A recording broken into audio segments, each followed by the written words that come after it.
পানাম নগরী নারায়ণগঞ্জের সোনারগাঁয়ে অবস্থিত। পানাম নগরী 15 শতকে বাংলার স্বাধীন বারো-ভূঁইয়াদের নেতা ঈসা খাঁর শাসনামলে রাজধানী ও প্রশাসনিক কেন্দ্র হিসেবে ব্যবহৃত হতো।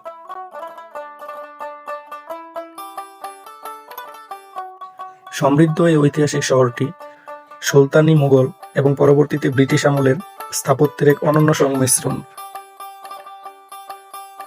প্রায় 450 বছর আগের এক গৌরবময় ইতিহাস, যেখানে লুকিয়ে আছে বাংলার স্বাধীনতা আর এক বীরের বীরত্বগাথা। একসময় যা ছিল বাংলার অন্যতম প্রধান বাণিজ্যিক কেন্দ্র।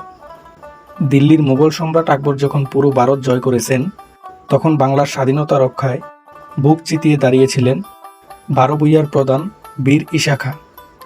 তিনি এই সোনারগাঁওকে তার রাজত্বের রাজধানী এবং একটি শক্তিশালী দুর্গে পরিণত করেন।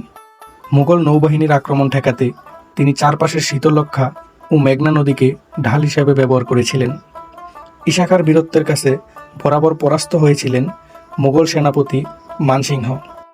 আজও আমরা এই পানাম নগরীতে গেলে, এই উঁচু উঁচু ভবন দেখলে, এই ভবনের গায়ে খোদাই করা নকশা, নীল ও লাল রঙের প্রাচীন ইট এবং বিভিন্ন সুন্দর বারান্দাগুলো দেখলে আমরা প্রাচীন ঐতিহ্যের কথা ঠিকই বুঝে যাই।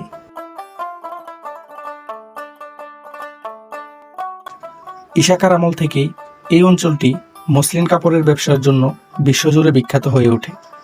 পরবর্তীতে 19 শতকে এসে এই পানাম নগরী হয়ে ওঠে হিন্দু ধনী বণিকদের প্রধান বাণিজ্য কেন্দ্র।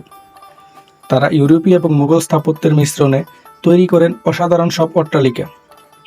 এখানে ছিল নাচের ঘর, উপাসনালয় এবং নিরাপত্তার জন্য চারপাশে গভীর খাল। এটি ছিল তৎকালীন বাংলার সবচেয়ে আধুনিক এবং ধনী শহর।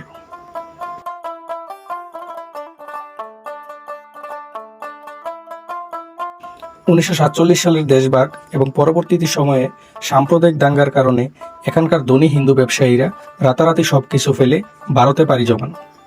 মুহূর্তের মধ্যেই কোলাহলপূর্ণ আলোয় জলমলে এই নগরী পরিণত হয় নিঝুম জনমানবহীন ভুতুড়ে শহরে। কালের বিবর্তনে হারিয়ে যায় মসলিনের গৌরব, বন্ধ হয়ে যায় অট্টালিকার ভিতরের সুরের মূর্ছনা। আজ পানাম নগরী কেবলই এক ধ্বংসাবশেষ, তবে এর প্রতিটি ইটে, প্রতিটি দেয়ালে আজও ফিসফিস করে কথা বলে ঈসা খাঁর বীরত্ব আর বাংলার হারিয়ে যাওয়া সোনালী অতীত।